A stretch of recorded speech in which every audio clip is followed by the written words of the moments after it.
Hi, everyone. Thanks for joining us. We're about to get started. I'm just going to let a couple of people come in because I know a couple of people are still trying to come in. Just a reminder that this event is being recorded, so please keep yourself on mute. If you have any questions that you'd like to ask right away, you can put them in the chat and I will answer them at the end, or Ray may interject and pose your question while I'm presenting. Just so you know, we have 3 keywords that we will be saying throughout the event.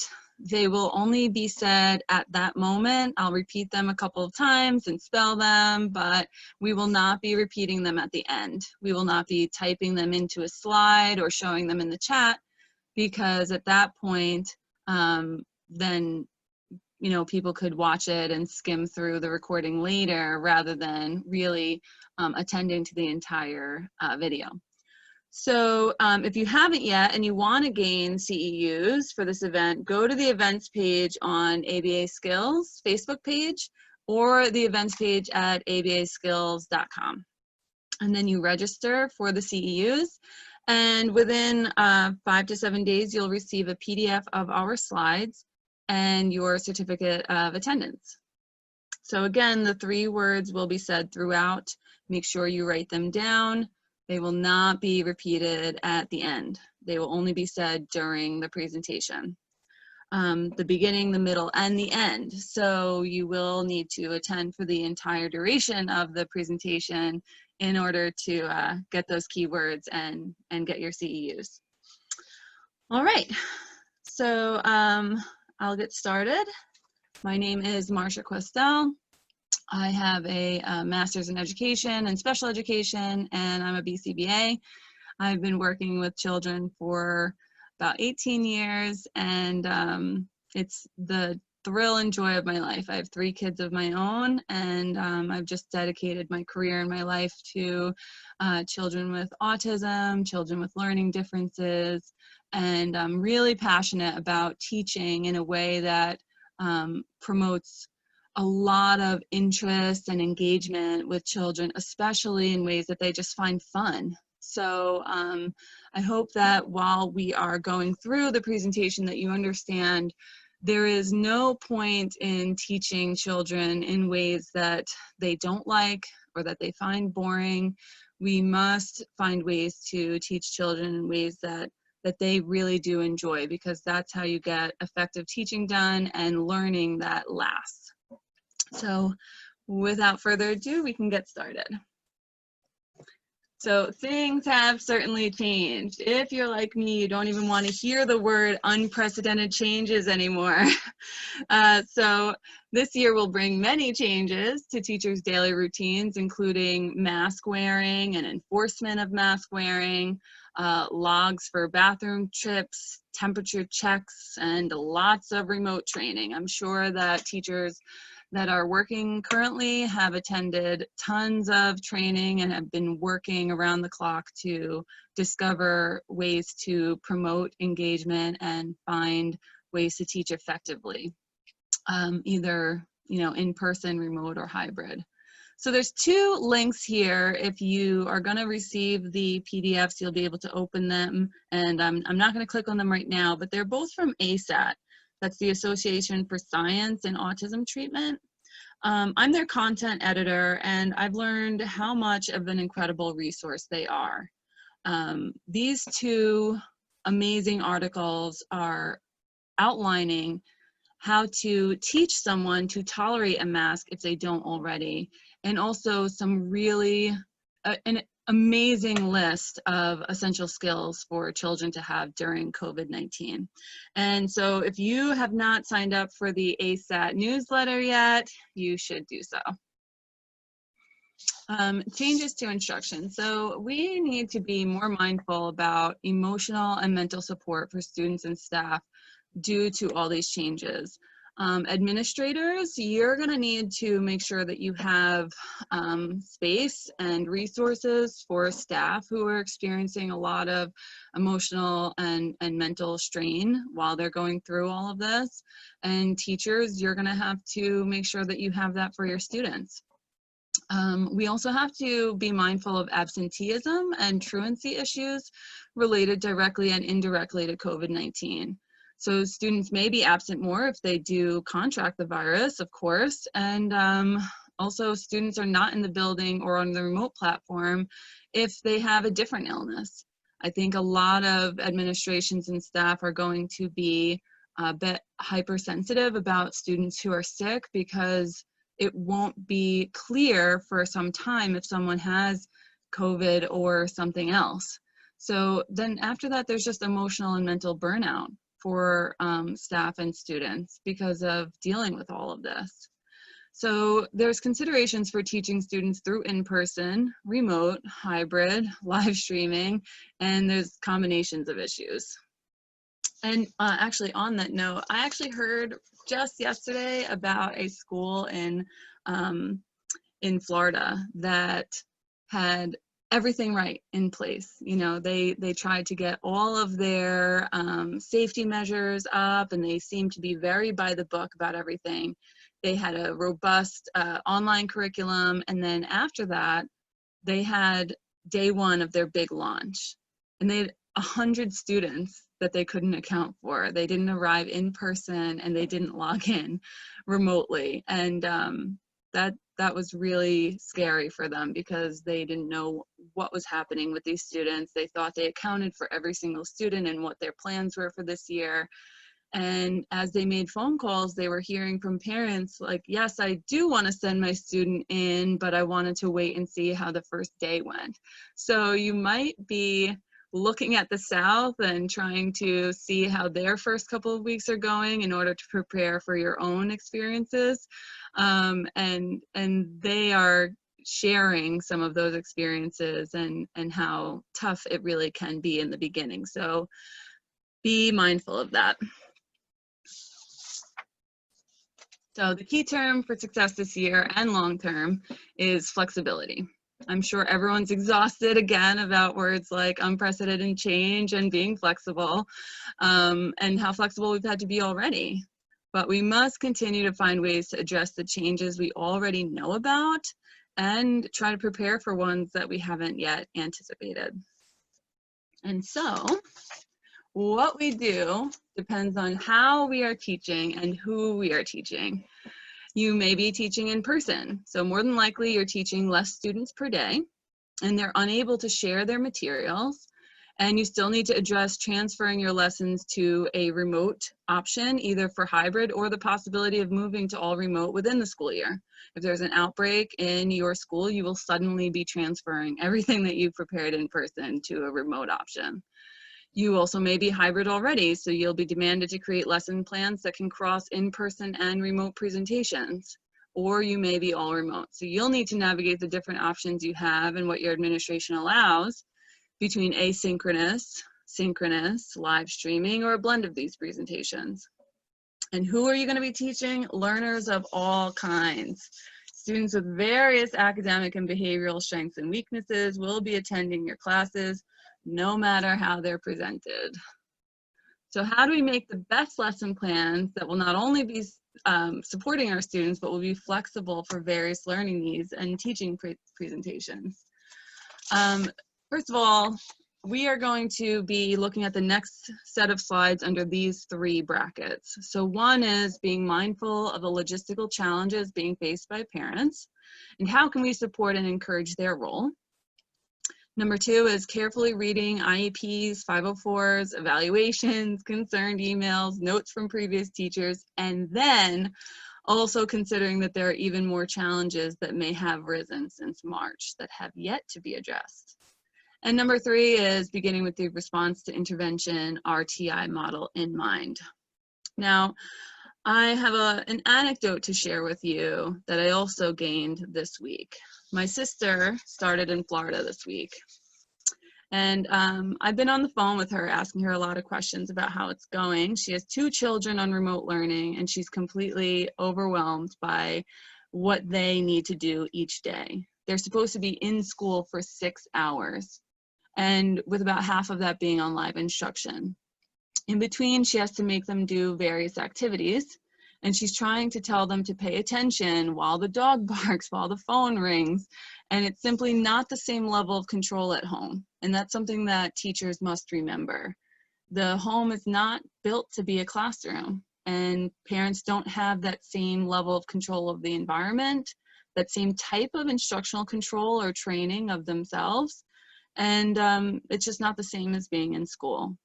So new family struggles may have risen since March. There may be changes in family dynamics, changes in relationships between spouses, increased time with other family members like grandparents or aunts and uncles because childcare facilities were closed. So be mindful of challenges such as new family struggles, decreased access to educational materials, lack of educational or behavioral supports for children with special needs, decreased therapy, or the moving of all therapies to remote presentations.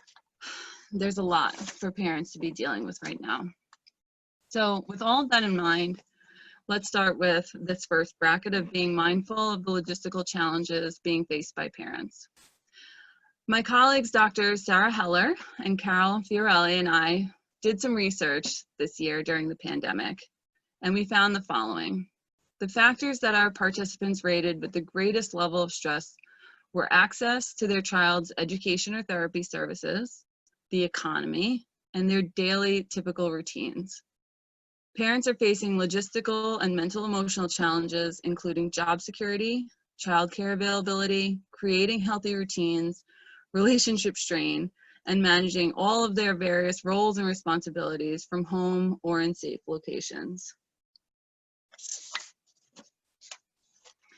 We also found that 70% of our 154 participants who completed our survey reported being stressed, very stressed, or extremely stressed when their child's program was closed.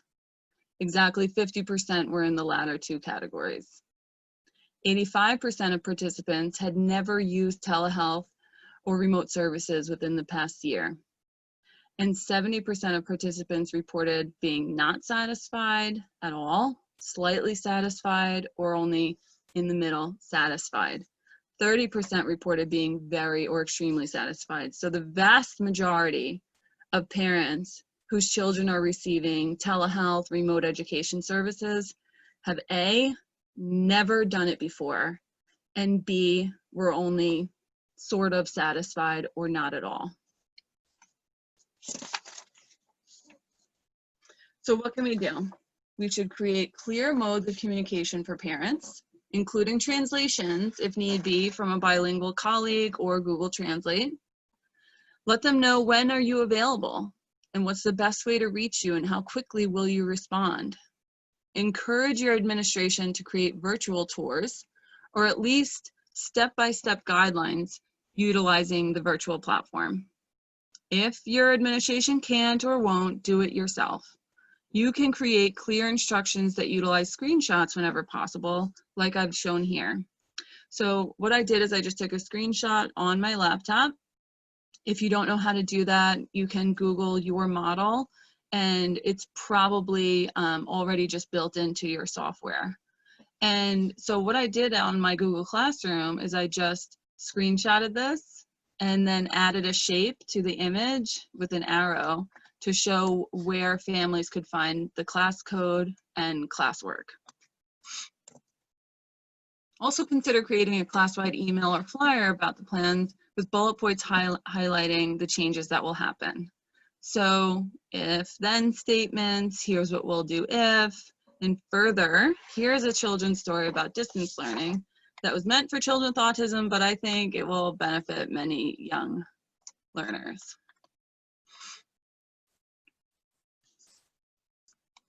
Let's see, I think it went, but I have to go over here.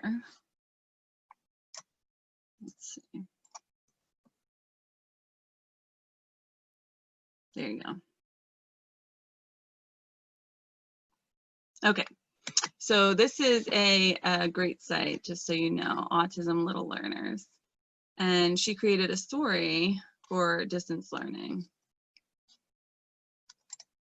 And it has different versions already in other languages, just so in case you didn't see that. Hey, Marcia, we can't see the website. We can only see your presentation. Oh, let me change that really quick. Thank you.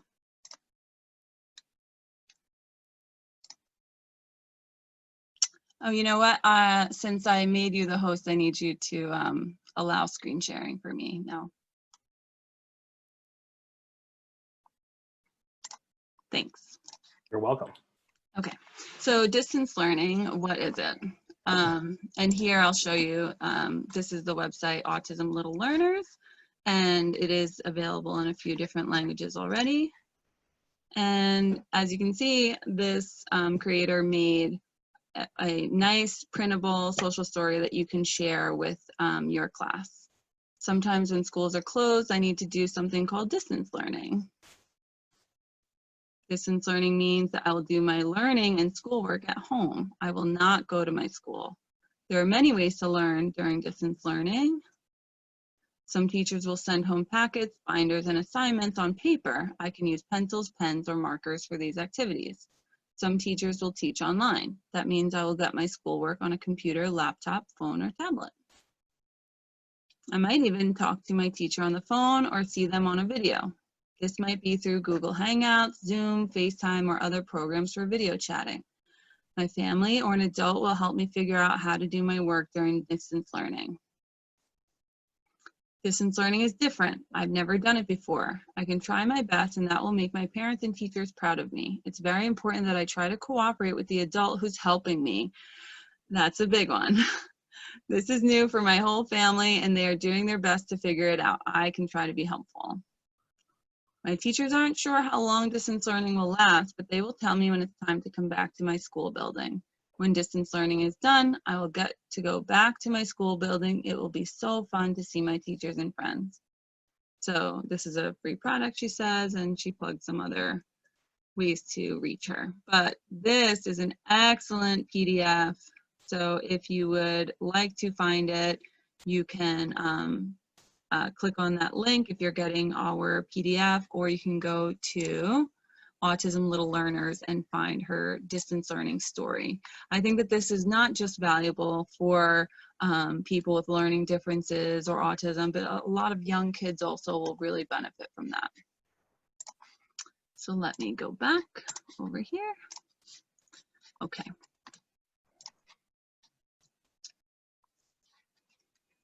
Let's see.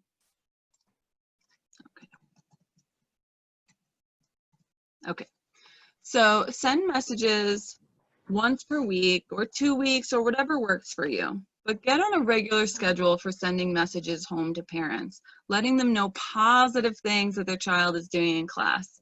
Of course, there may be things that their children need to work on, but parents can not only hear about when or how their child is failing during this time. This may be as simple as a copy and paste into these different emails or BCCing the entire class.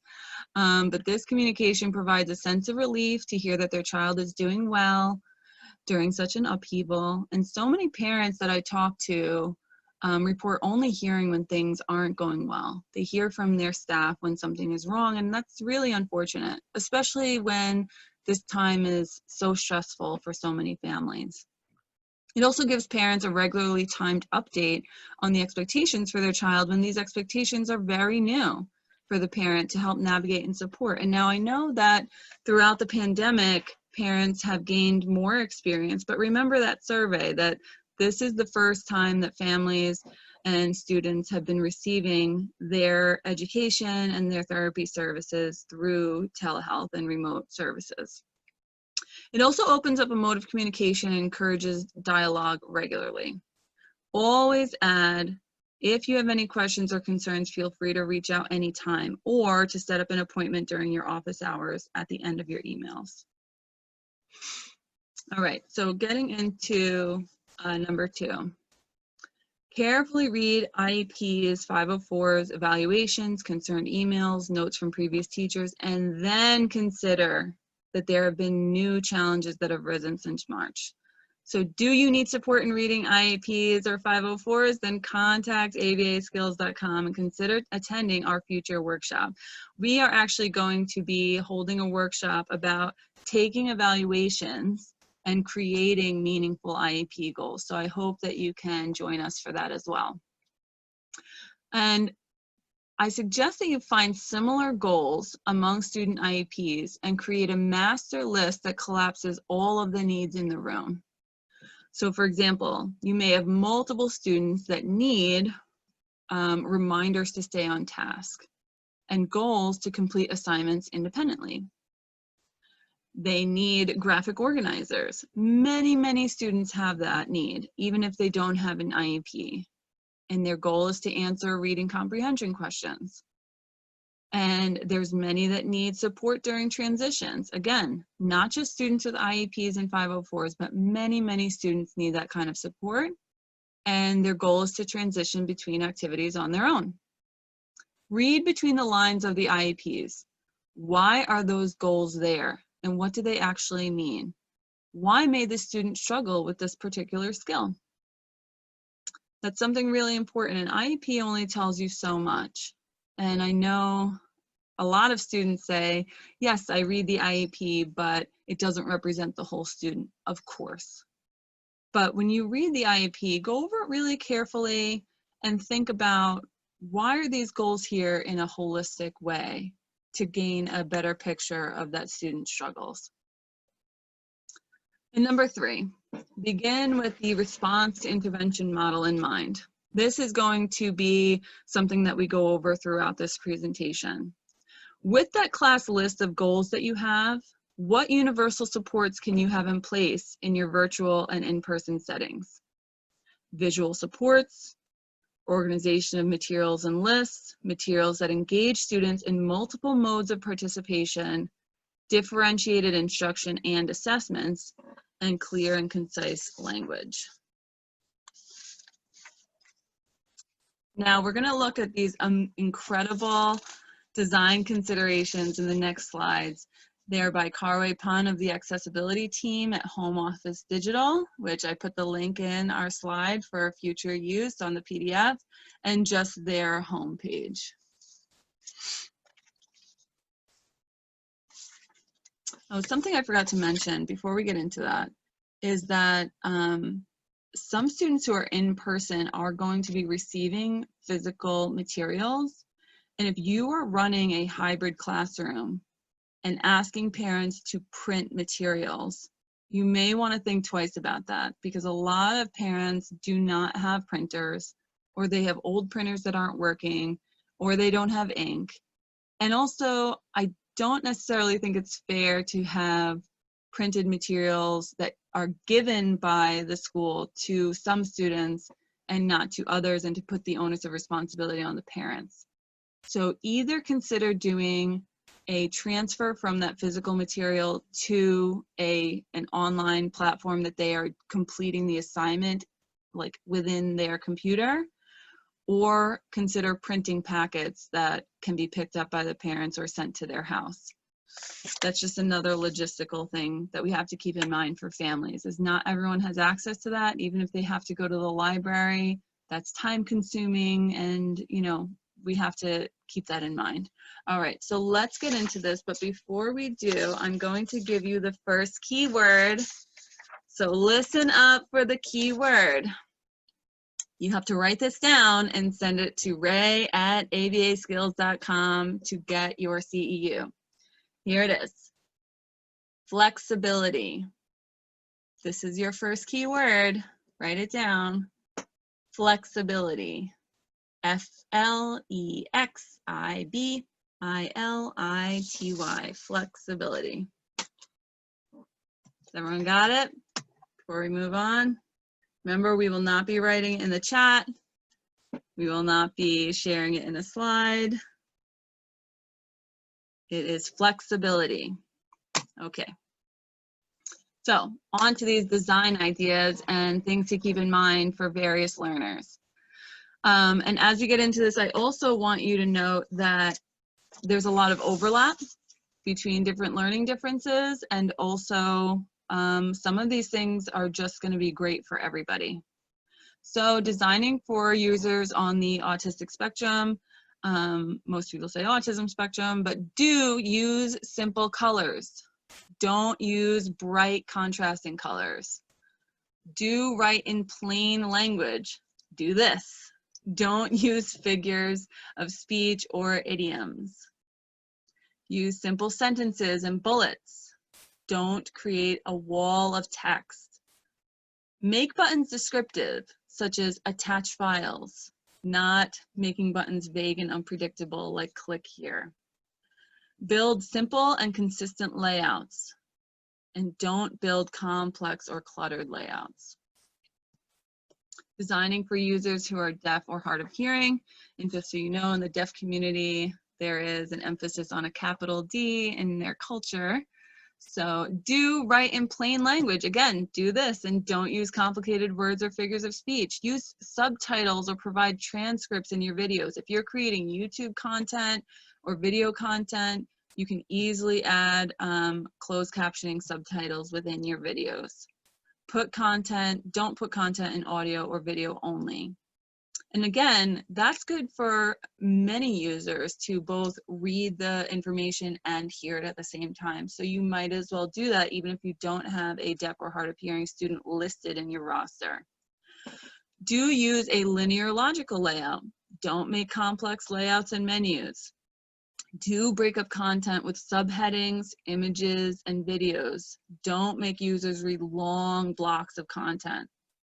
Do let users ask for their preferred communication support when booking appointments, and don't make telephone the only means of contact for users. And that is also for students and parents. Some parents don't really feel comfortable talking on the phone live. Allow them to email or text with you. Same thing with students. They may not want to have a chat with you about how they're feeling, but they may be more comfortable writing it in text form in a chat. Designing for users with dyslexia. And if you can look at that jumble of letters there, it actually spells dyslexia all mixed up. Do use images and diagrams to support text, and do not use large blocks of heavy text. Again, that's something that's useful for a lot of learners. Do align text to the left and keep a consistent layout. Avoid using underlined words, italics, capitals, and strange fonts that are hard to read for certain learners like dyslexia or visually impaired. Do consider producing materials in other formats like audio and video. Don't force users to remember things from previous pages. Give reminders and prompts. And that's important when you're creating online materials that they can't flip back and forth between the pages. Make sure that you have some of your reminders built in on every page. Keep content short, clear, and simple. I think everybody likes that. Don't rely on accurate spelling. Use autocorrect or provide suggestions. That's going to be important for a lot of learners who are just getting started with school now, whose grades are going to be based on an all remote curriculum.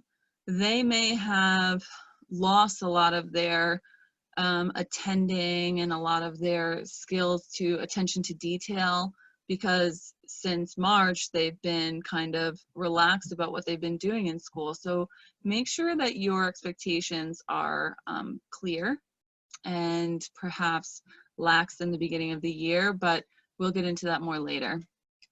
Do let users change the contrast between the background and the text if possible, and don't put too much information in one place.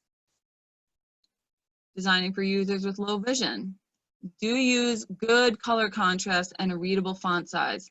Don't use low color contrast and a small font size.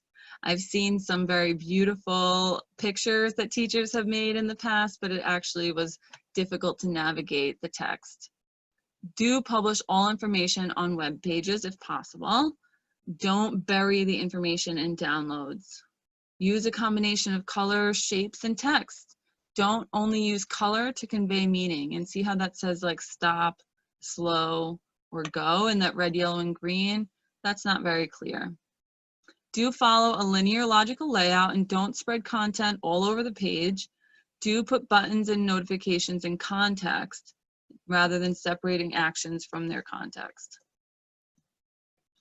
Designing for users with physical or motor disabilities. Now, some students are not as familiar with using a mouse, so that's what this is for. Make large clickable actions rather than demanding precision. Do give form field space rather than bunching interactions together. Do design for keyboard or speech only use if possible, and do not make dynamic content that requires a lot of mouse movement. Do design with mobile and touch screens in mind. And that will come into play as we're getting into some of our learning platforms later. Don't have short timeout windows. Do provide shortcuts and don't tire users with lots of typing and scrolling. And again, I don't think this applies to only people with physical or motor disabilities. I think that most kids can become burnt out if they have to constantly scroll and then click in a box and type. This one's for everybody, right? I think we can assume that the vast majority of students and staff and parents are experiencing some level of anxiety right now. Do give users enough time to complete an action. Don't rush them or set impractical time limits. Do explain what will happen after completing a service. Don't leave them confused about next steps or timeframes. Do make important information clear. Don't leave them uncertain about the consequences of their actions. Do give users the support they need to complete a service, and don't make support or help hard to access. Let users check their answers before they submit them, and don't leave users questioning what answers they give. Now, I want to make sure that you have a minute to look at that, because again, I think this is useful information for all of our learners, not just someone who's diagnosed with anxiety. Because of everything that everyone is going through right now, this is important for our students and staff across the board. On that note, mental and emotional health check-ins are going to be really important this year. Regularly check in with your students and administrators with your staff. Consider adding an entrance or exit ticket every day, or at least once a week, asking, how are you feeling today? Or is there anything you'd like to talk or message with your teacher about? Students may be stuck at home in isolation and having a lot of complex and stressful feelings about it. They may be worried about the pandemic. They may be worried about their relationships. They may be just feeling cabin fever. And especially with the winter coming, I think it's really, really important that we provide this regularly for the people we're interacting with. It may not be used all the time, but if you're offering it at least once a week to all of your students, they may find that check-in to be at the right time in the right place. And I know that a lot of staff that I've spoke with have been very concerned about not having access to certain students who are at risk and not being able to check in with them emotionally and on what's going on at home. So if you can ensure that you're offering this to both your in-person and remote or hybrid students, I think that's going to be really, really important. All right, so what can we do? This is where we're going to get into the RTI model. Some educators are familiar with this, but I've asked many, many teachers if they use it, and all too often it is no. The following can be done in person, remote, or hybrid. Think about RTI, response to intervention. Who uses this for what? Again, not enough people use it, and it can be used for anything.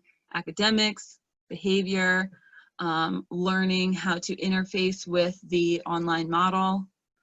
When using a top-down model like this, we save ourselves from seeing blue with one student. Now that phrase is something that my husband and I came up with when we talk about getting frustrated and only seeing one thing. So right now, we're just gonna pause really quick and do a very quick exercise. Everyone look around your room and look for blue items or blue things in the environment. So take a look around and look for blue and let your eyes adjust to looking for that color. And as you search for it and the minutia stands out, you'll see there may be more and more things that are blue that you didn't expect. And then we can switch the color. Let's say yellow. Look for yellow in your room. You can look around. I have a yellow pillow.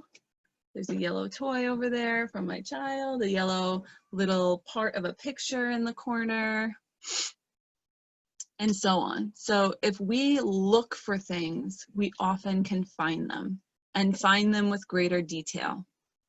So when we see the same behaviors displayed by a student, we often begin looking for them. And that creates a snowball effect that can be really damaging. If we have this one student who seems to always do this certain nuisance behavior that we find really aversive, we begin to look for it. And that's a natural response to coping with something that's aversive, but it's something to be really mindful about as you're trying to reach every one of your students as best as you can. All right, so class-wide considerations. Schedules. How much text should you use? Let's think about those different learning styles and different needs. How much text do you really need in a schedule? Can you incorporate pictures? How can you prepare for transitions between each step? For transitions, it's important to give warnings before so that students can prepare. And again, that may be for people who are slow to prepare, who have difficulty with organization, who have anxiety.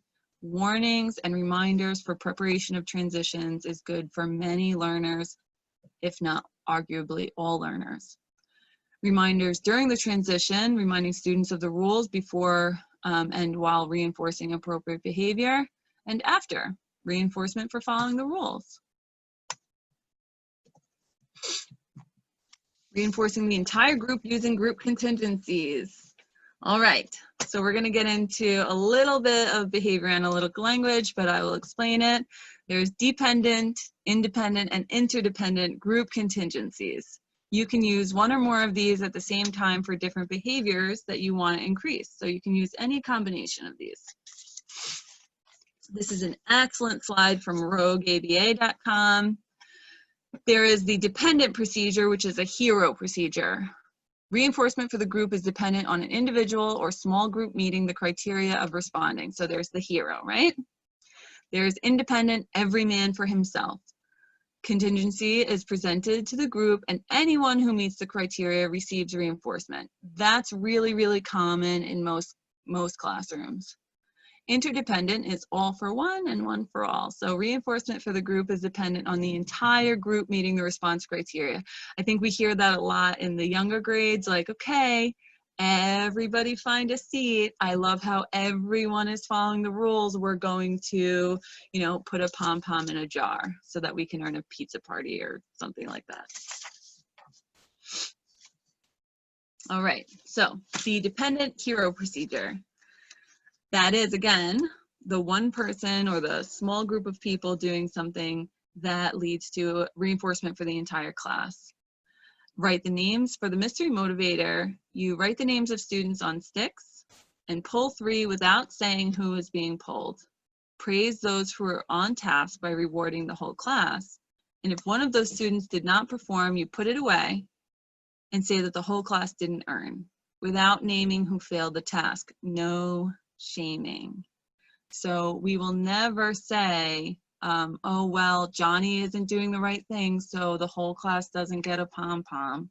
That is not what you want to do. Instead, you pull 3 sticks. Like if you're teaching hybrid or you're teaching in person, you have a little class list written on popsicle sticks or pieces of paper, and you pull them out and you say, okay, I love how Mary is doing the right things. The class gets a point. I love how, you know, Sam is doing the right things. The whole class gets a point. Up, this person isn't on task, so we don't get that 3rd point.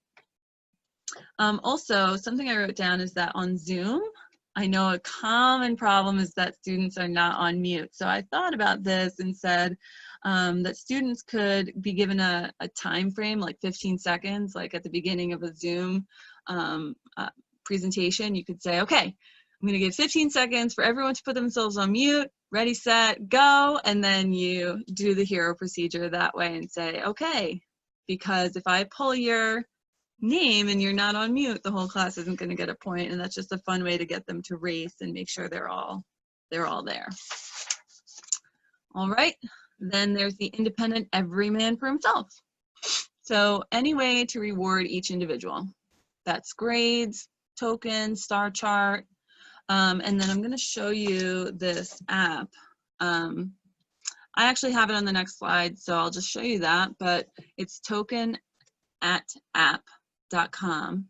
and it can be modified for any reward or number of tokens. Also, avoid using response costs. That's something that a lot of teachers just do kind of willy-nilly.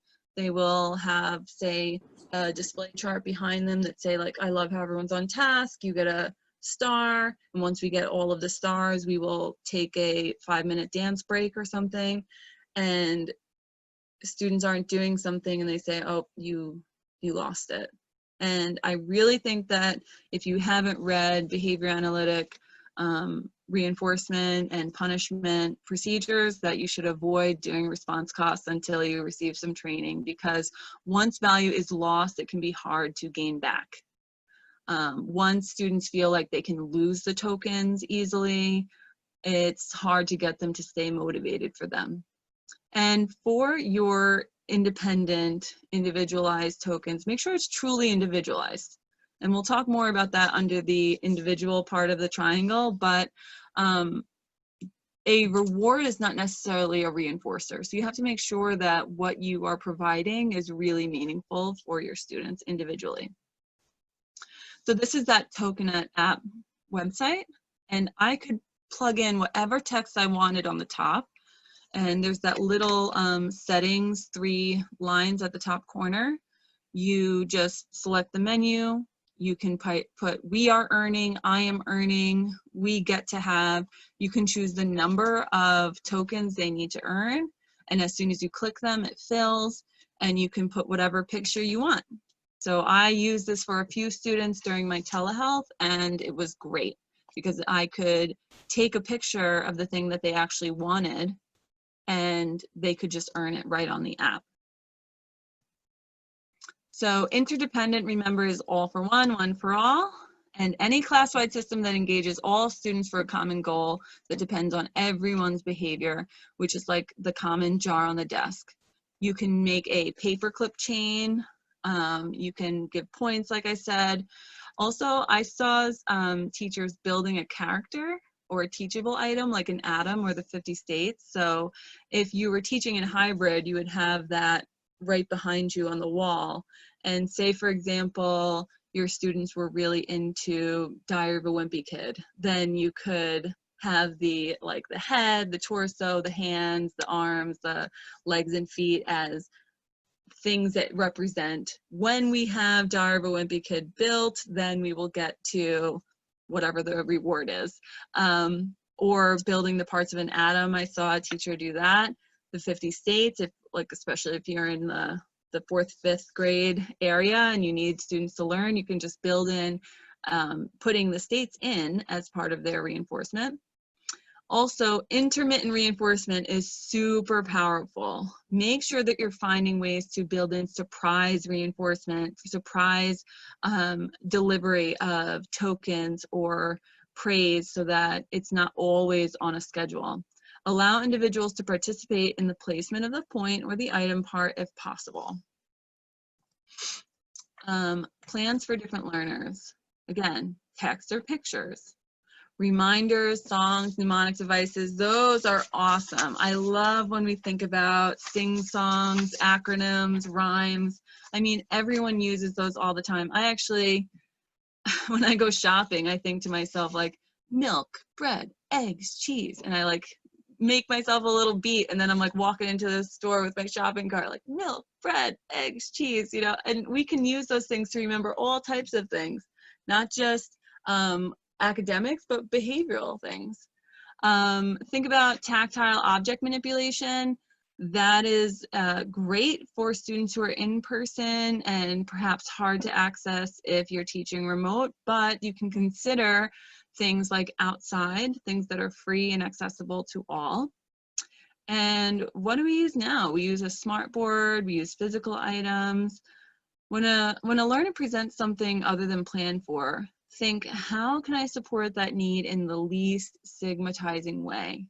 That should guide a lot of your decision making when you're talking about reinforcing pro-social, appropriate behaviors or desirable behaviors, and punishing things that are not desirable or that disrupt the class. Think about how you can address that in the least stigmatizing way, because so many adults you talk to these days say, I remember getting called out by the teacher and I was so embarrassed, and we don't want that for any of our students. So we have to think about ways that we can address their needs and their behaviors and their struggles in ways that are very healthy emotionally, and again, especially during this time. So whole class strategies that can be used in person and online is Class Dojo. Class Dojo is not just for little kids. If you haven't tried it, you should. Class Dojo, you make a little character monster for every class, and in Class Dojo, you can reinforce individuals, reinforce the entire class, reinforce small groups. It's extremely easy to use, and a lot of districts already have access to Class Dojo, and sometimes they leave it up to individual teachers if they want to use it or not. I do suggest that if you haven't tried it, you do. I've seen it be extremely successful for many staff. Class-wide reinforcement can be like, if you're savvy with 3D models, you can create a little 3D model. In my laptop, I have something called Paint 3D. It just came with my laptop, and I was playing around with it and made a little jar that I could put pom-poms in, and that worked for one of my students in telehealth. If you're screen sharing with remote control being allowed, then the students can help place the stuff in the jar. Or you can create a document in Google Classroom that can be edited the same way. That is something that they will have access to as the entire class. You can say, oh, Johnny, you get to put a marble in our class jar. And finally, a simple jar that remains in view on the shelf behind the teacher. If you're unfamiliar and you don't have time to learn the online software, then you can just keep a jar on your physical desk that's visible to your students. So I made 2 little images here, but you'll be able to see them in a quick video that we're going to watch next. But fill the jar and the whole class gets a game day. Or in the title, I wrote, we have to fill the jar. When we fill the jar, we all get a game day. And how many marbles we had in the jar, I put like a progress note. And over here in your Google Classroom, you have to write, students can edit file. That means that they have access to it and can edit it. Rubrics and visual stimuli are really, really important visual reinforcement systems.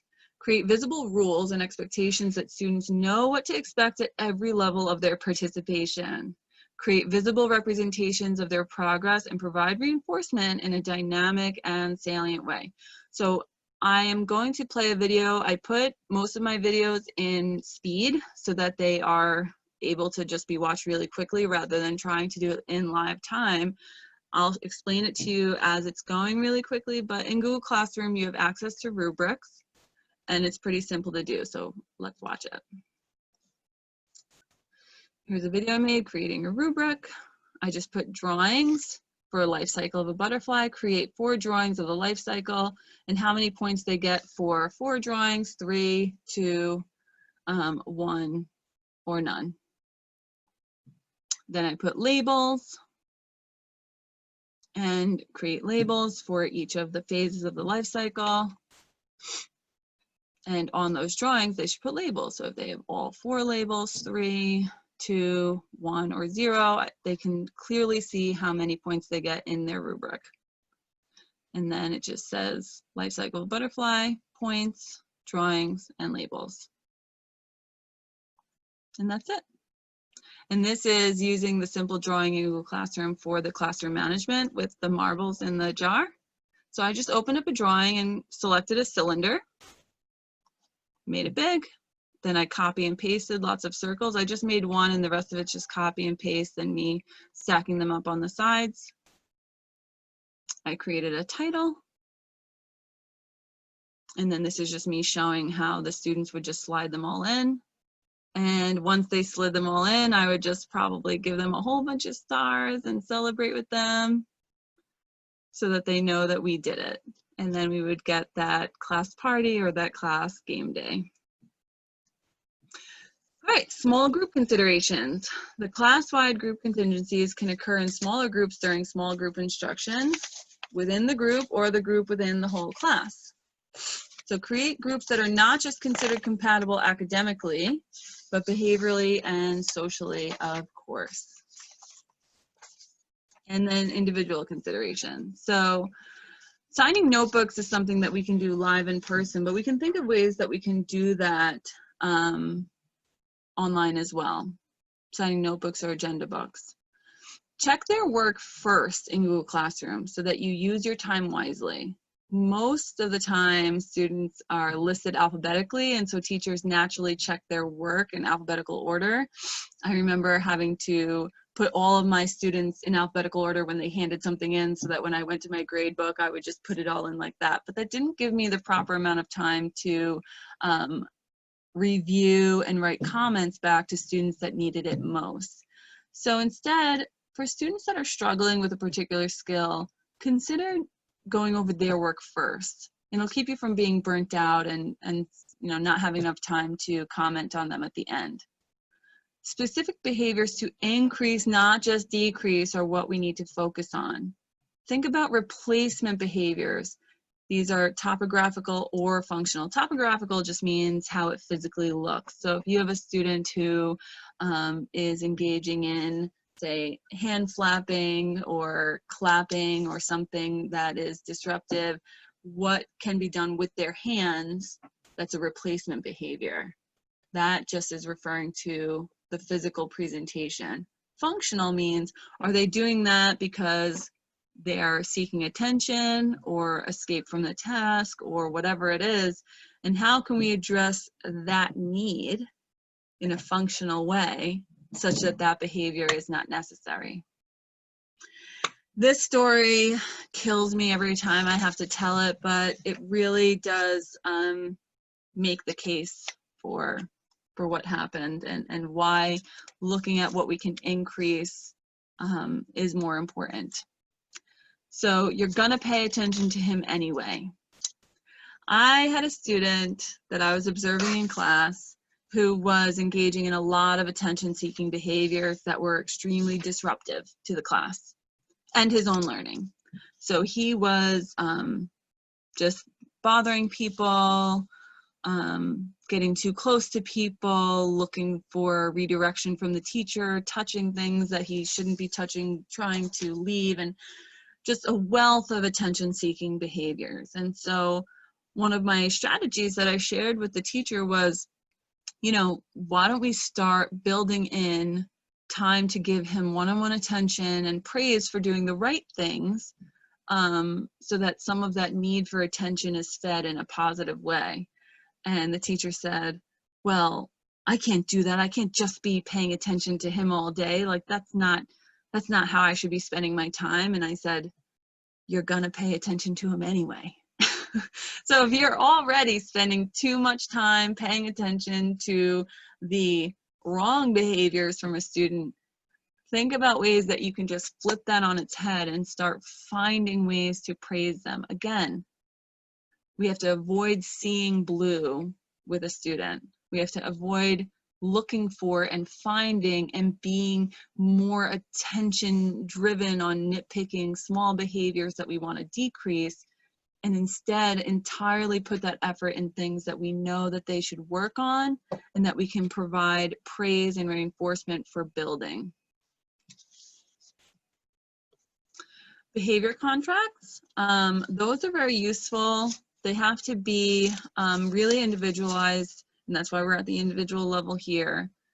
And remaining consistent yourself helps them to stay consistent. So a behavior contract is when everybody, both parties agree to something. So the student reads over, like, this is why these behaviors need to change. This is what I want you to try to work on.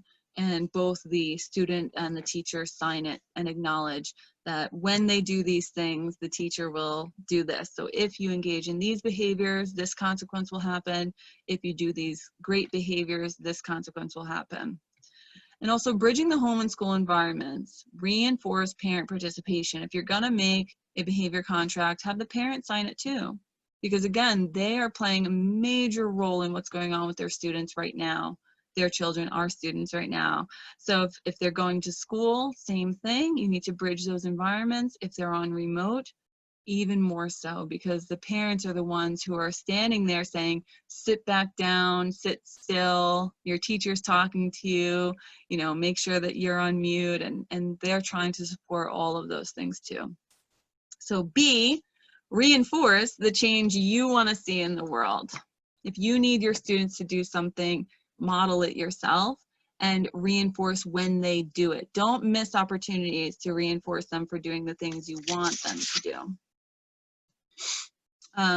Something that is very slick, very nonchalant is bracelet swapping. So I had a student once who needed to engage in hand raising, and the teacher wore 5 of those cause bracelets on one hand, or it could be, you know, bangle bracelets or something like that. But they had those like, you know, like cancer and whatever, those rubber bands on their one wrist. And whenever the student visibly did the desirable behavior, she would switch it over to the other hand. And no one else in the room knew that that was happening. And it was a private way for the teacher to give reinforcement for something like hand raising, asking questions, or inhibiting attention-seeking behavior. Circling numbers on tests for testing anxiety. So a lot of students race through their tests because they are anxious about it and they want to get it over with. That doesn't necessarily mean they're rushing or they're lazy, but it could be because of testing anxiety that they want to get this test over as soon as possible. So one strategy I've used that was really successful with a student was asking them to circle 5 questions on the test before they handed it in. And if they didn't circle those questions, the teacher would look at it. If she didn't see the circles, she would just say, I think you need to look at this again. And she'd hand it back to him. And he knew, based on their private conversation, right, I have to make the circles. But if he did make the circles, it forced him to go back, look over his questions, and circle a couple of questions that he could review in extra help later with the teacher. It helped him to take his time more with the test. It helped him to review his work and be more comfortable having questions to ask. And that was a really good strategy for that student to take it a little slower with the test, and it gave him a goal to do something that was concrete, like circling the 5 questions, so that he could receive reinforcement for doing that. The student themselves can take tallies in their notebook when they participate and then turn it into the teacher. Same thing if you're making individual recommendations and expectations for participation in a Zoom or Google Meet, such as you know, having a student ask questions. You can tell them you can mute your microphone on your laptop without it showing that you're on mute, because rather than like muting myself and that little red icon showing, I can just press the microphone, on my laptop. So then you don't hear me anymore. You can mute your microphone without it showing that you're on mute, and I will not call on you. But should you unmute your microphone and attempt to answer one question, I'll do my best to call on you.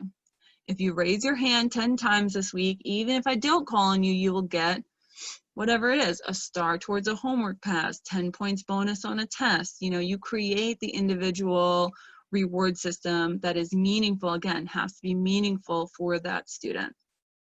And that can get them to participate more and attempt to participate more without you saying, you know, hey, Johnny, we haven't heard from you. Do you want to answer this question? And setting up a situation where the student feels called out. Reminders or social stories taped inside of textbooks or novels. I had a student on a bus one time that we put a little reminder inside his Harry Potter book. So he wanted to check that reminder and remind himself of what he should be doing on the bus without other people seeing what he was reading or the index card that he was pulling out of his pocket.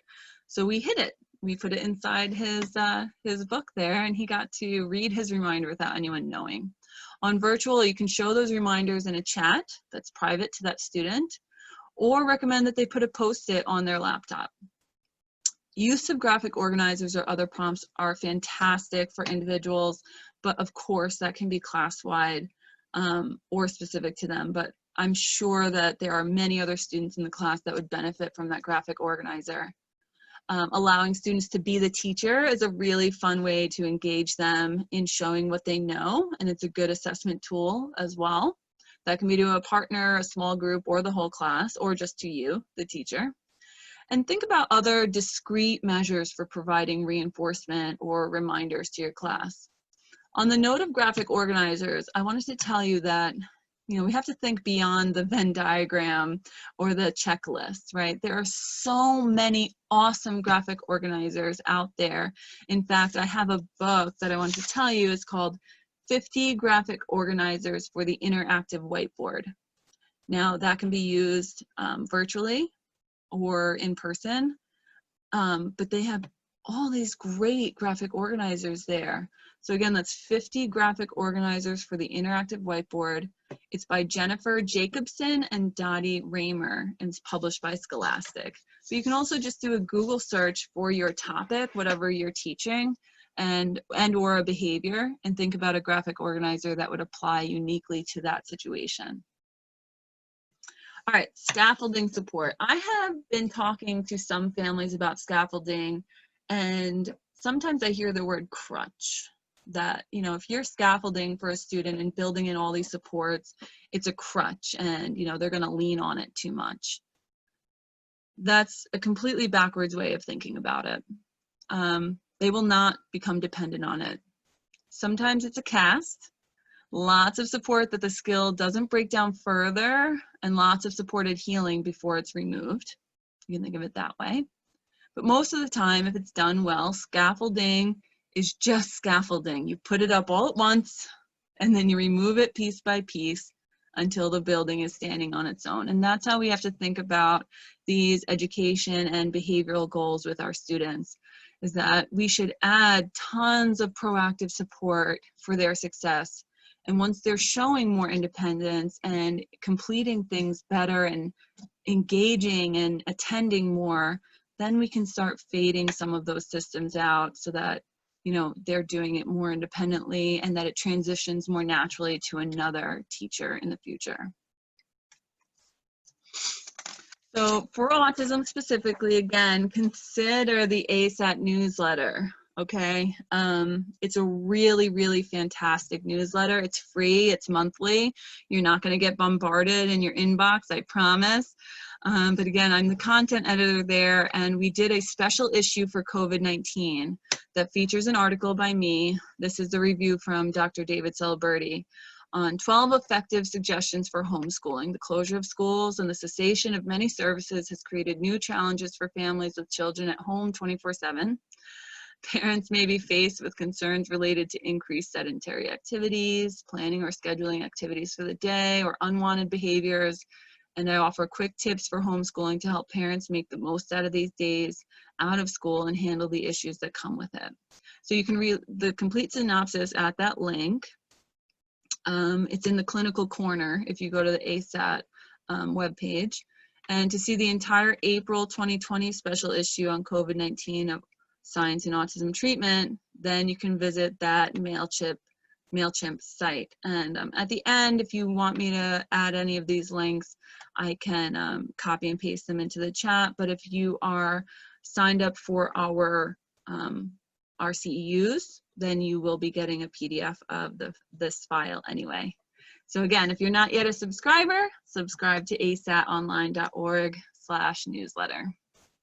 All right, so rethinking instruction and assessment during the pandemic and beyond. Now, a lot of these things that we're going to talk about should not just be pandemic specific. I think that we're at a time in education where we're kind of looking at ourselves and thinking about the challenges that exist for many learners because they've been exasperated during this time. If we have learners who are struggling in a particular way, more than likely that struggle has magnified during this time, and we have to think of creative solutions for that. So would you rather go to work every day at a fun job that you feel successful at, or an annoying, boring one where you feel like you're failing?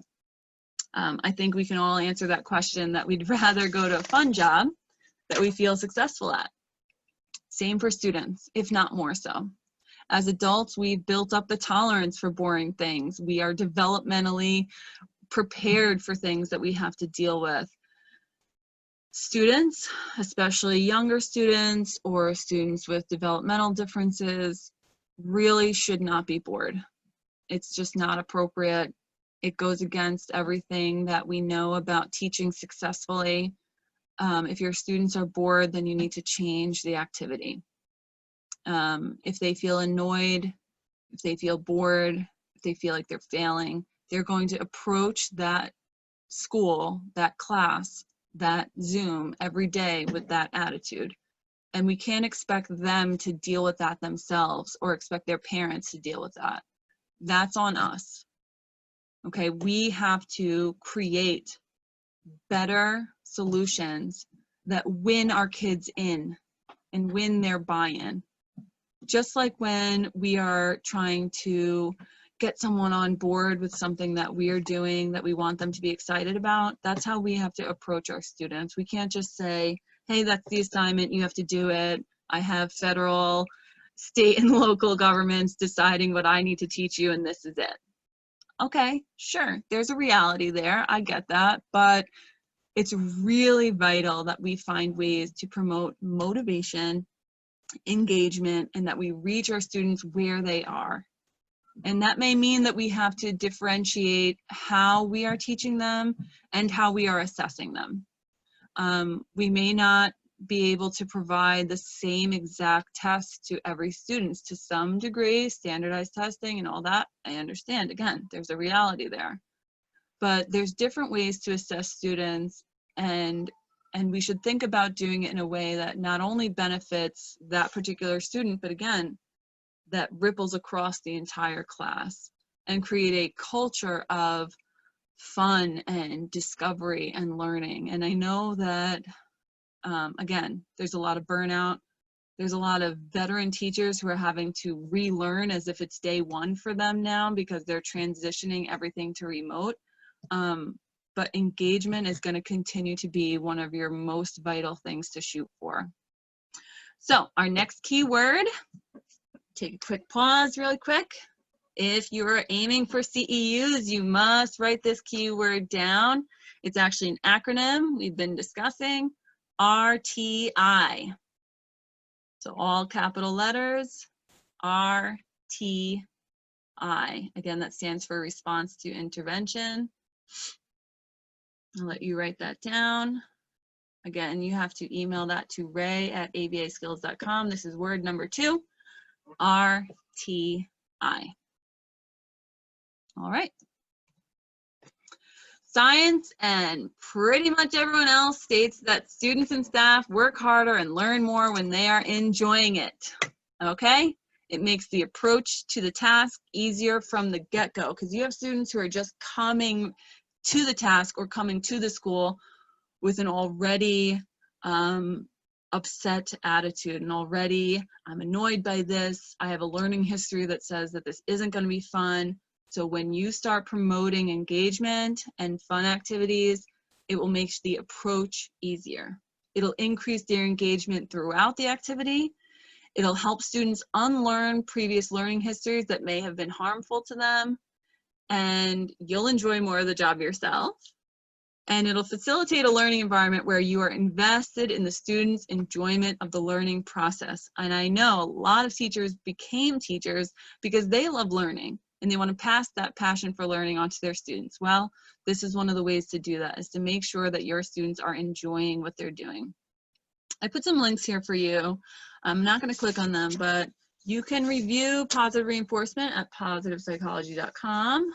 You can read about being rewarded by punishment, reflections on the disuse of positive reinforcement in schools. And that has to do with the history of penalizing children for doing the wrong things rather than focusing on those right behaviors that we're looking for. And then there's a link for whole school positive behavior support, effects on student discipline problems and academic performance.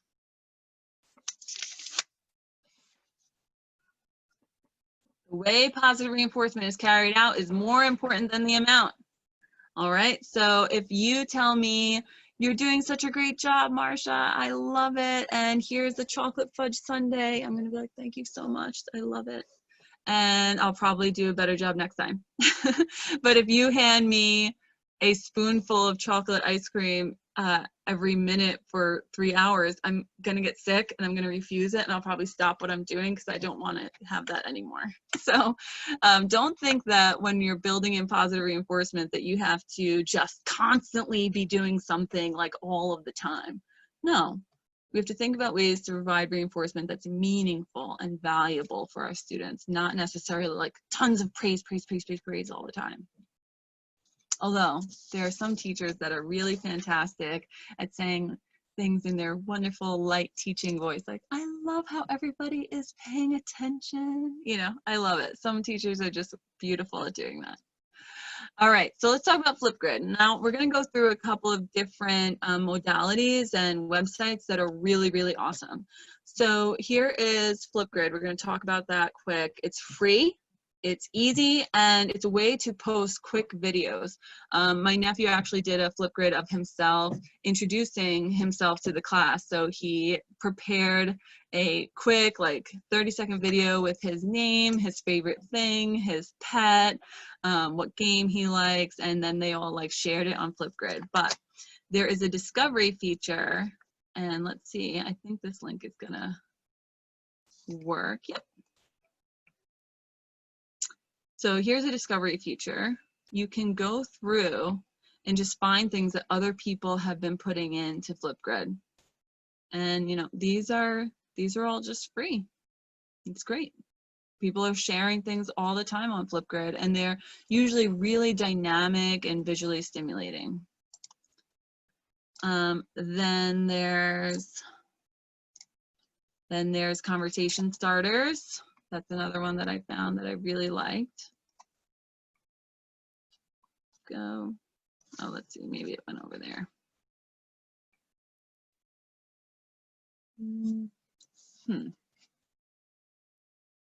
Weird. Hold on one second, sorry.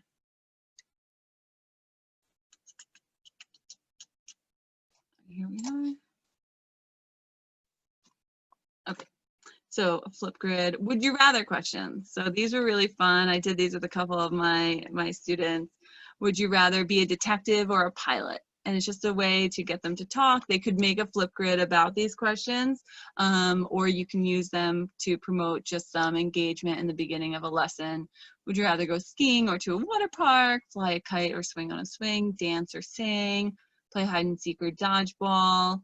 Would you rather be incredibly funny or incredibly smart? Would you rather become 5 years older or 2 years younger? So there's there's just a huge master list of these would you rather questions, and I found them to be really, really fun. Okay, Marcia, we're still looking at your presentation if you were showing something from the website. Oh, see, that's what happened last time. Hold on, I'll show you. Here. So I moved over to journaling. Can you see that now? Yes. Okay, so here's the would you rather questions. It's conversationstartersworld.com, but I found it through that Flipgrid discovery option. And here. And then I found the conversation starters. So these are those ones that I was kind of just discussing. And then this is a nature journaling outdoor activity. And again, this is something that you can do with your in-person group or on remote, because everyone has access to the outdoors, hopefully, and they can look for leaves, talk about them, you know, describe them, make a rubbing of them with a crayon, talk about the parts of a leaf, and that's, again, just an engagement activity while you're talking about something else. All right, so let's see. All right. Now, are you still looking at that, Ray? I have to switch you back over. You're on the PowerPoint now. Oh, we're back on the PowerPoint. And just to give you a heads up, it is 18 minutes after 6. So technically for the 2 CEUs, we would be at ending, or at least giving the last keyword at 6:40. Great, that's perfect. So I'll give you a 5-minute warning. Okay, great. I think I have it built in that it should probably work that way. But you have this as full screen, right? The Flipgrid slide? Yes. Awesome, thank you. All right, so then we move over. All right, here. Good. So using Jamboard for graphic organizers, note-taking, and collaboration between students and teams. If you haven't used Jamboard, I made a quick little video for that. So I talked about like parts of a tree. I just selected an image of a tree. This is in your Google Classroom or your Google Suite as an option. You can add sticky notes. You can have individuals do this themselves, or you can have students work in their groups on this. You can have them do it live in the classroom with you on a smartboard. I just made different Post-its of the parts of a tree and what they use, sun and water, and wrote a note. Trees rely on sunlight and water to grow. That's it. And then there's a little option to have a laser pointer that you can use to discuss it. So Jamboard is just a visual system. It's almost like a board for Post-its. And you can make the Post-its different colors and add images from a Google search directly into it. All right, the absolutely versatile and free boom cards. Now, boom cards, many people have used, but many people haven't. You'd be surprised that a lot of people have never even looked at boom cards or have just started using them, but they are so versatile. You can use so many different ways to customize your boom cards. So let's take a look at a quick video about them. So you select Maker. That's what I did, and I went to the library and clicked Show Me the Free Stuff. And you can look by topic, or you can look by grade. That was just me scrolling around what was originally there when I clicked Show Me Free Stuff, and then I selected kindergarten. Kindergarten and first grade combined, so you can click a range of grades if you like, or fifth grade, or universal. All right, this is something I found that was to practice making compound words. So this person created a free matching activity that you then type the answer. You select from each of the columns to match up the words and then write the compound word with pictures that they put in themselves. And again, this is something that's pretty user-friendly to use, and you can do it in any number of ways: financial needs and wants, put the definition, put in what might be a need or a want in the picture. This is another one where the teacher said the number and the student had to select it. So that's for the younger grades. Here's another one on compound words coming up. These are all different compound word activities that are built in for free. So fire plus truck equals fire truck, notebook, sunlight, right? So, I mean, that's a free resource that you can explore now to find these interactive activities to do with your students. And then you can also start creating them on your own. Again, you can record audio, you can record video, you can use pictures, you can use all different types of actions like sliding in, clicking in, typing in answers, selecting from multiple choice. You know, boom cards are extremely versatile. All right, and Kahoot is one of my favorites. I know most teachers are aware of Kahoot. I see really fun Kahoots being created in classes, but just in case you haven't, we're just gonna look at another very quick video. Kahoot is always a great game for learning and fun. So you create. I selected a get to know your teacher game, and this is me writing in my option. They auto-populate the other options, and you can just click one that's going to be the right answer. I put Mrs. Questel, that I teach history. That's what I put as my right answer. Princeton, New Jersey, rather than Mars or Hawaii. Turtle as a pet, and I selected all of those answers as hobbies of mine. That's a freebie answer that every student would get that right. What I did on vacation, interesting fact about me. I once had a giant snapping turtle, alligator snapping turtle. It's true. And then again, all of those answers were right. So here's how it's gonna look. You can test your Kahoot game and they'll show you what it's gonna look like to you and to the player. So this is me over here on the big screen and this is the student. They put in the class code and then their name or nickname. And then Ben showed up on my class list. It would be full of your students. And then they have seconds to answer. Ben is selecting the right answer. So he got it right. He got 815 points. What I teach, he selected the right one again, history.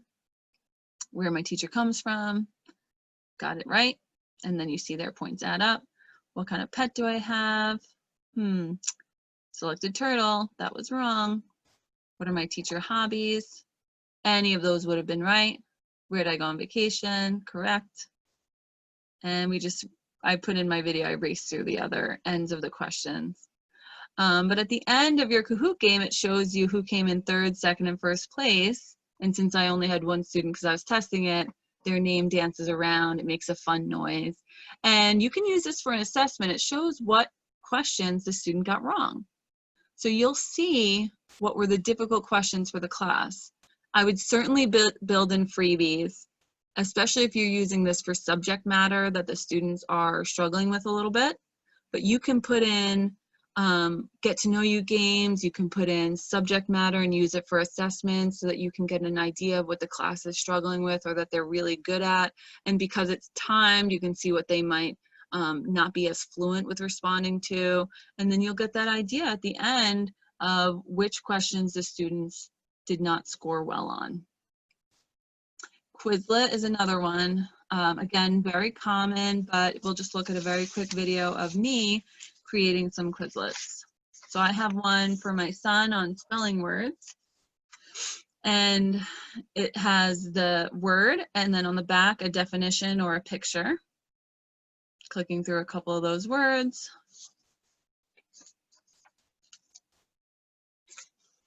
Flipping it over, seeing the definition and maybe an image to go with it.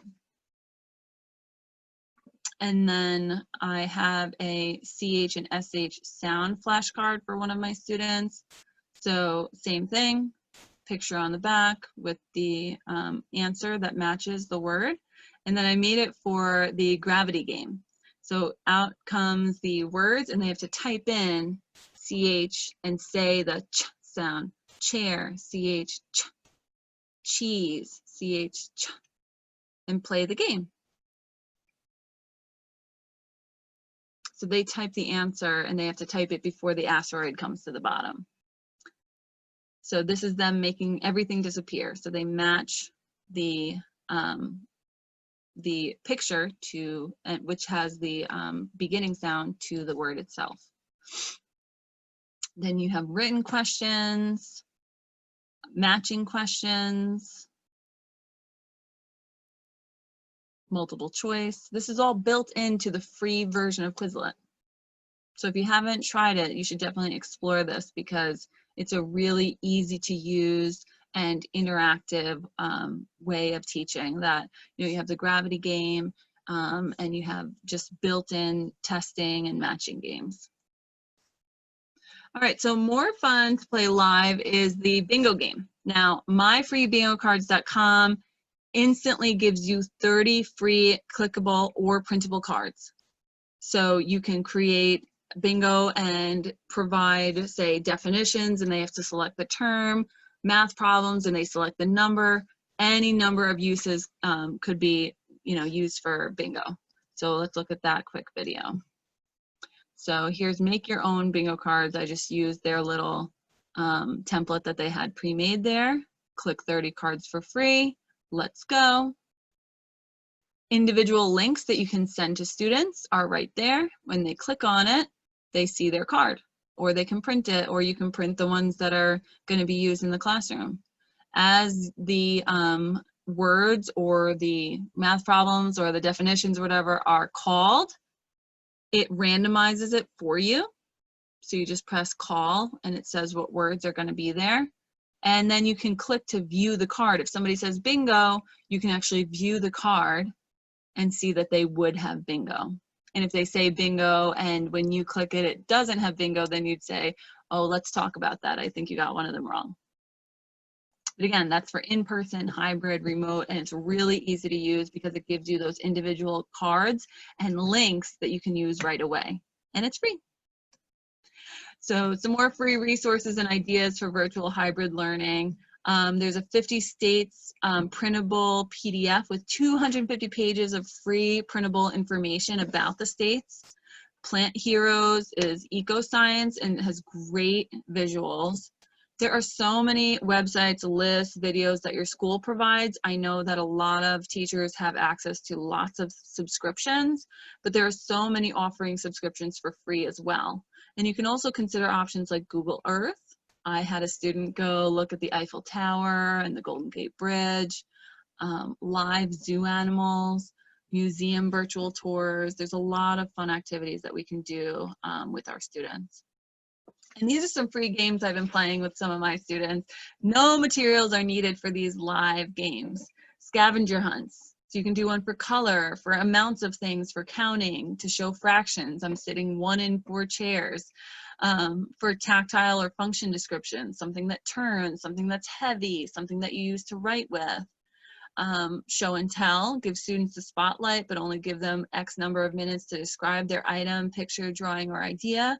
Bonus points for compliments or questions after someone presents, or play charades. And buzzer beaters. You can utilize the hand raise option in Zoom for someone who quickly jots down an answer during a quiz game. And if that's too difficult or you're on a different platform or something, then utilize an action, such as when you're done, stand up and tap your nose. And they must reveal the answer that they wrote down.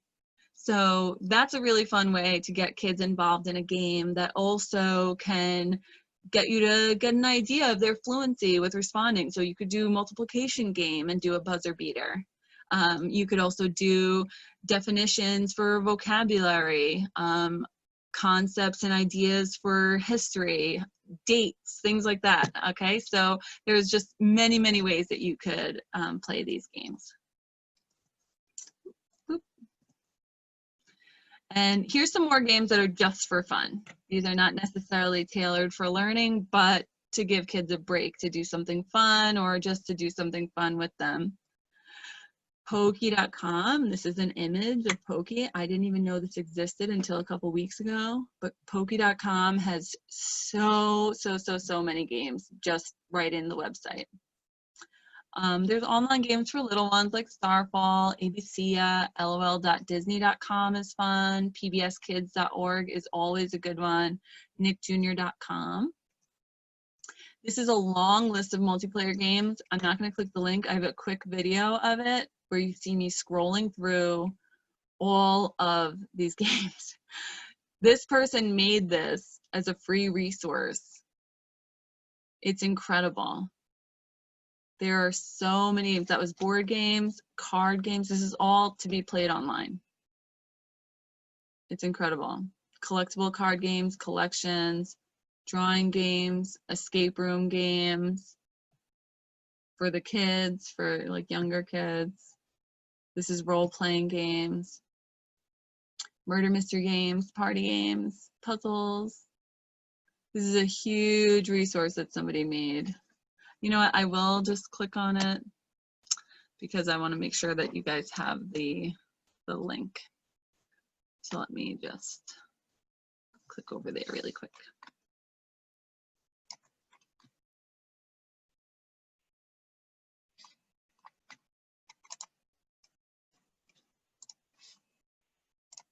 Okay, and you guys can see this, right? Yes. Great. So yeah, it's a Google Doc. So maybe at the end, Ray, remind me to put this in the chat. But this is that. Look, it's crazy. It's so big, and there's so many good games here. All right, so I will go back over here. All right. So remember, we want to have fun with our kids and taking care of you as the teacher, as the administrator, as the parent. Meditate, make a few minutes for yourself, pray, whatever you have to do. Have some time where you are present alone and not distracted by thoughts, emails, phones, whatnot.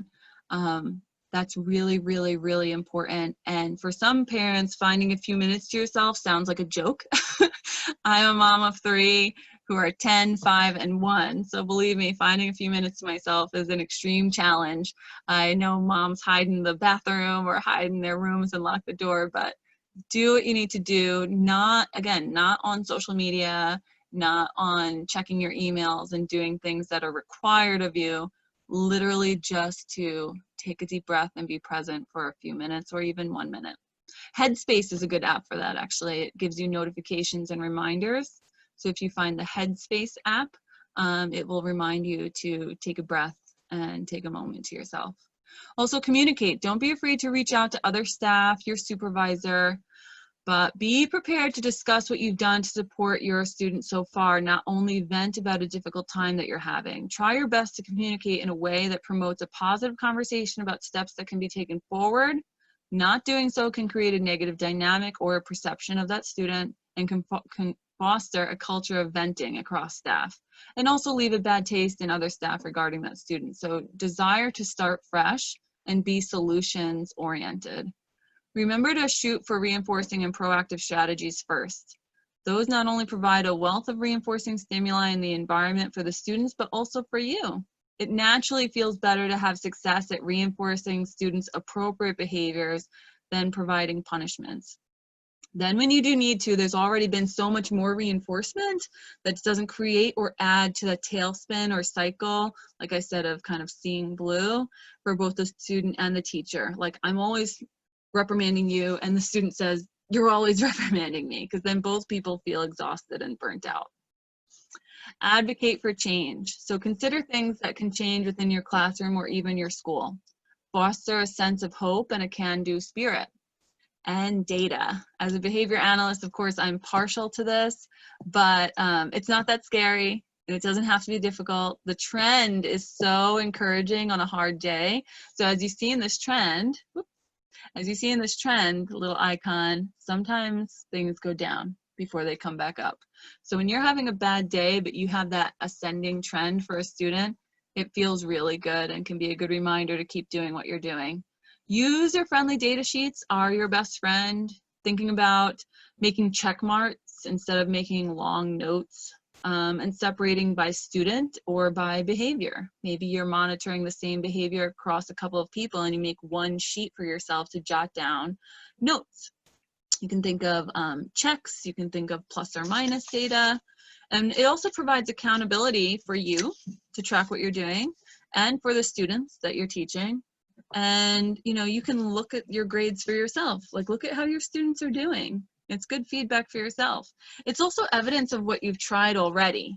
When you're reaching out to a supervisor or other staff about everything, you can say, like, look at what I've done. This is what I've tried.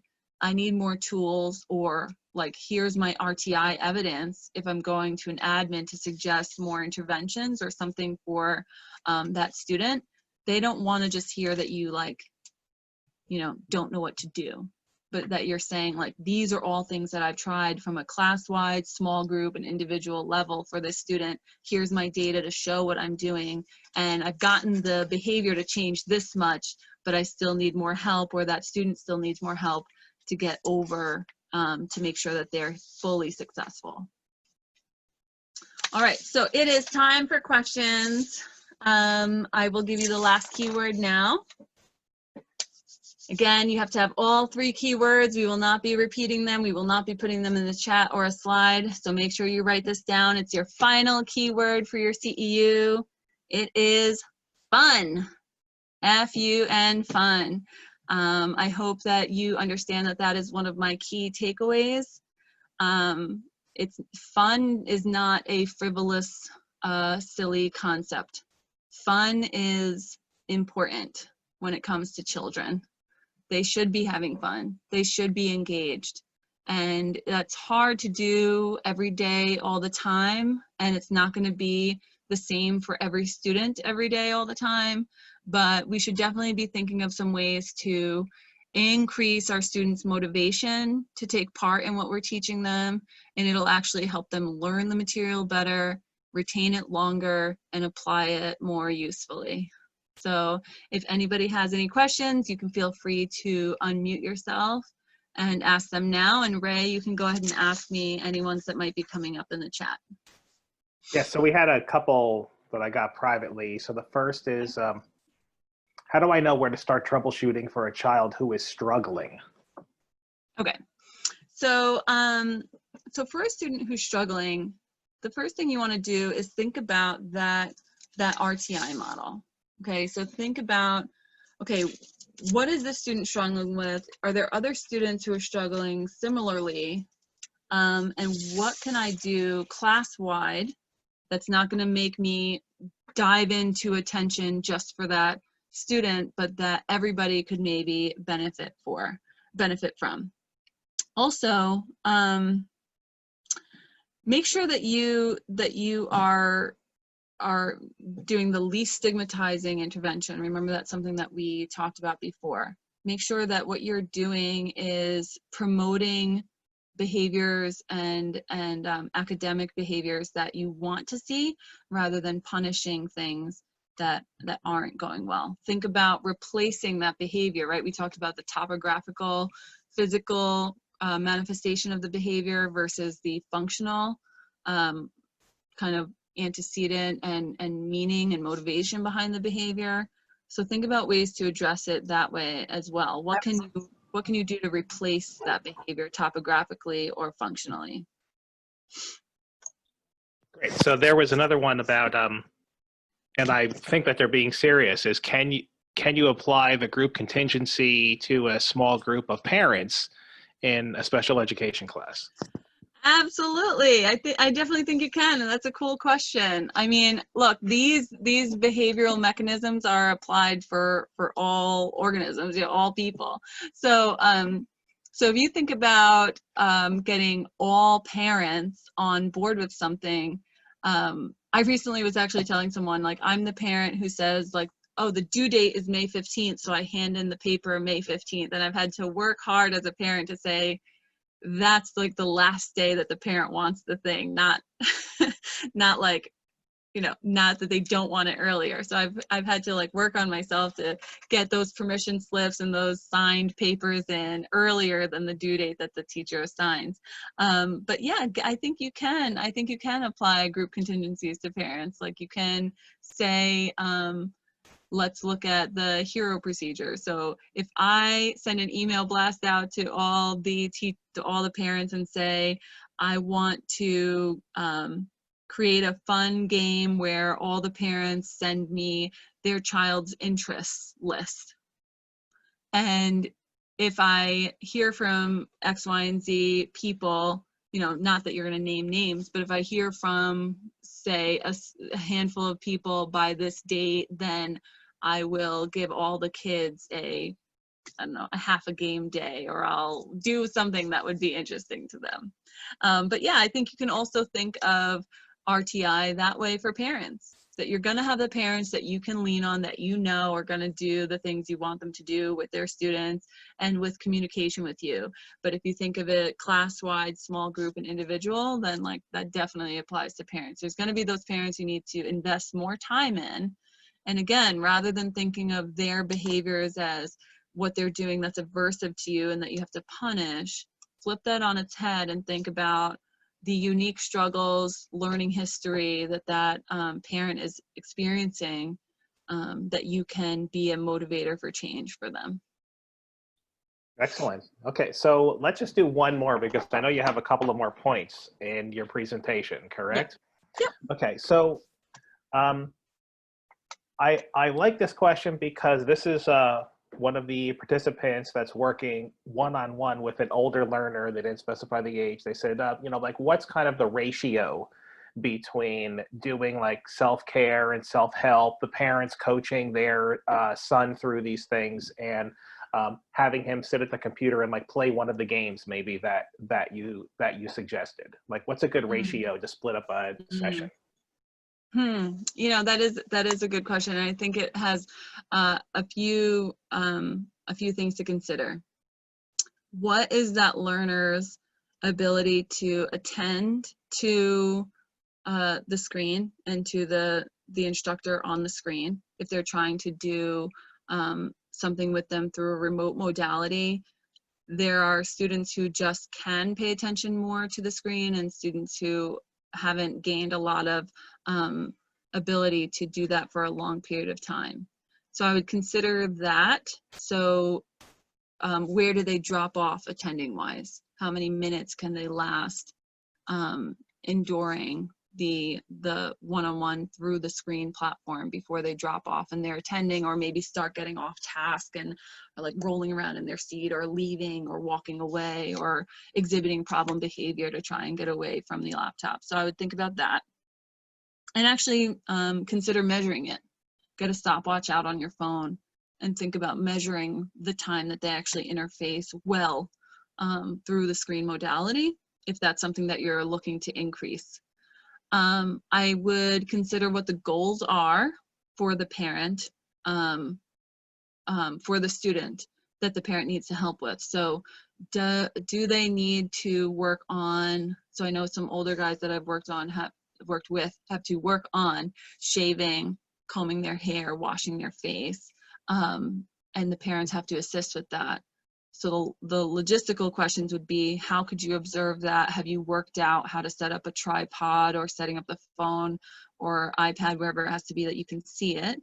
And how successful is the parent at doing it? Because you may have to do more training with the parent prior to implementing that goal, especially if the parent is seeming frustrated with it. I don't know the ins and outs of the situation, but it seems like the ratio would need to be something that the student can attend well and that we're finding engaging content with them to do through the virtual platform. So how long they can attend and what types of program they attend to on the virtual platform, and what kind of goals do they have that, and how long do those take? That's, I think, an important thing to consider when you're talking about ratio. In general, like just broadly speaking, I don't think that there's a one ratio that fits all. But if you can spend half the time teaching them their academic, social, emotional, behavioral goals through the virtual platform and half of it with the parents, and that's something that the parents can maintain and the student can maintain attention during your platform, then obviously as those independent self-help goals increase in independence, that would be faded out of your telehealth session and you'd be then transitioning more to your virtual platform. If a more concrete answer is needed than that, I would say you can feel free to follow up with me, as long as we're not like discussing the exact client's needs. Because obviously I can't provide that information as a consultant ethically through the board, the BCBA board, but I can give you some more tips or advice if you want.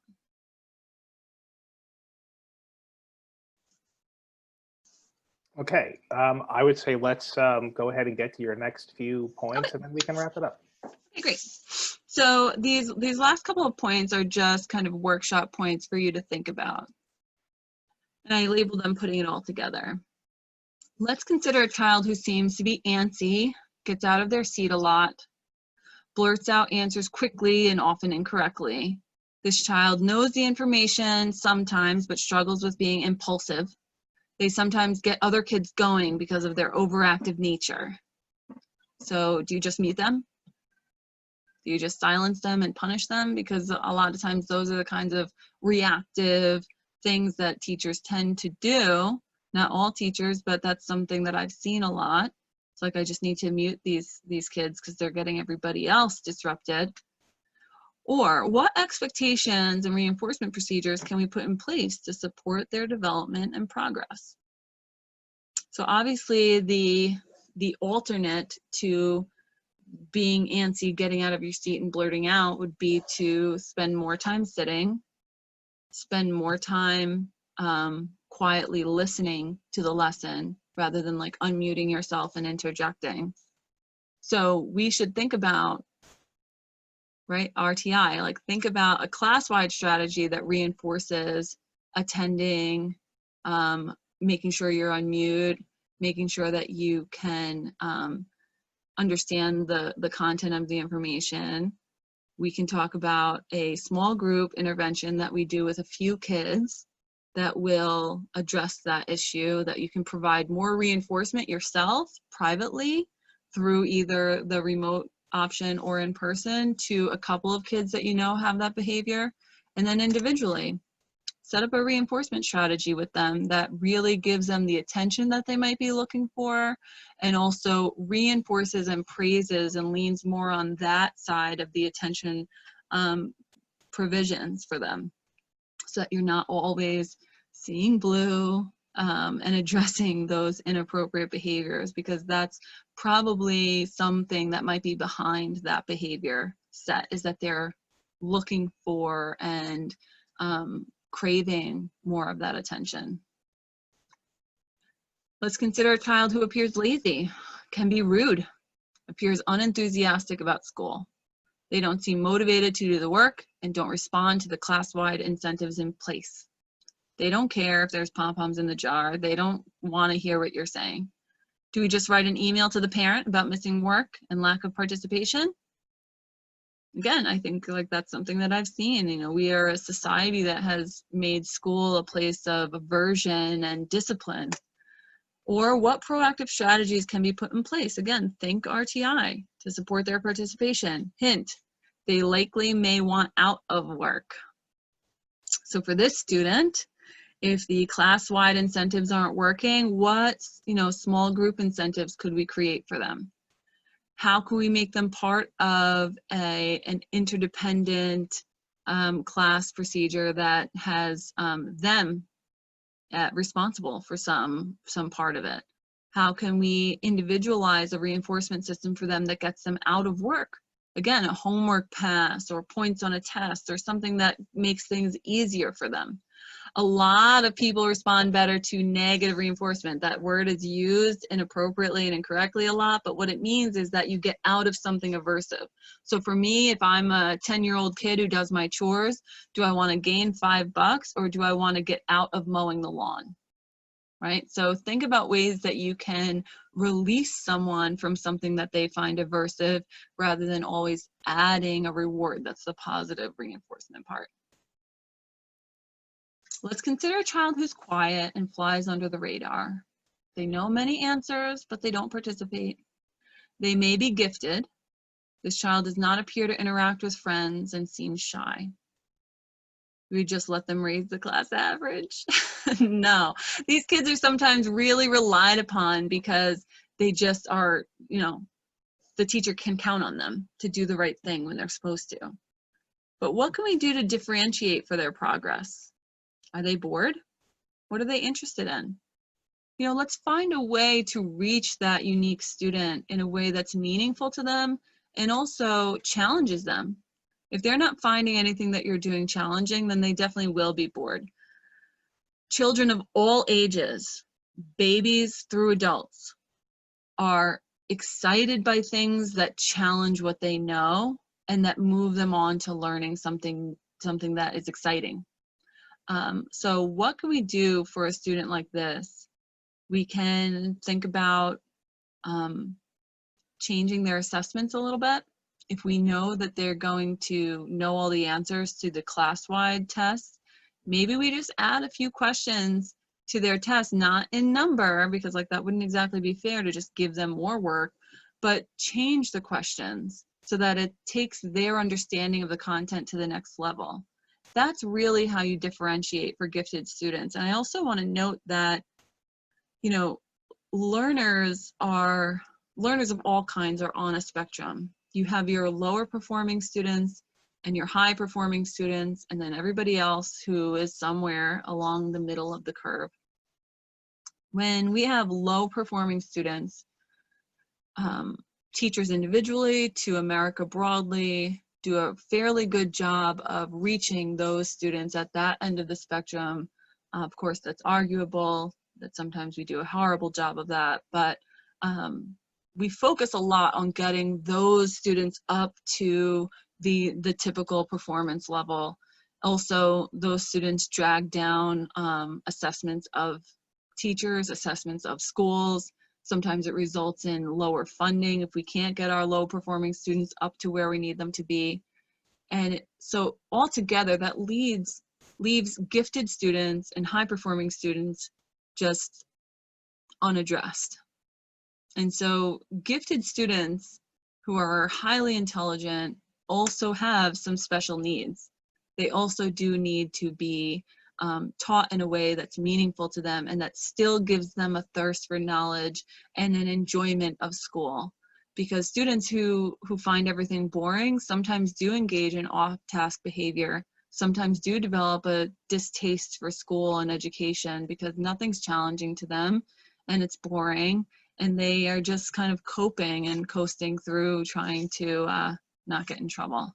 So definitely be one of those teachers who takes their attention to a gifted, high-performing student to the next level. All right, thank you. It's just about 6:54, so if we have any other remaining questions, you can shoot them out. We hope you'll join us again next time. ABA Skills will be hosting many more exciting workshops, and you can sign up for them on the abaskills.com events page or the ABA Skills Facebook page. We hope to see you. Also, please contact us if you need any more support. If you want to have some workshops for your staff, we are happy to do that. You can like our social media pages and follow us, and also sign up for our email blast so that you can be in the know when we're offering some more exciting content. Thank you. That was fantastic, Marcia. Tons of great information. And thank you everybody for joining us. Thank you everyone who came. Yes. So Everyone, glad you're here. Thank you so much. Have a good night.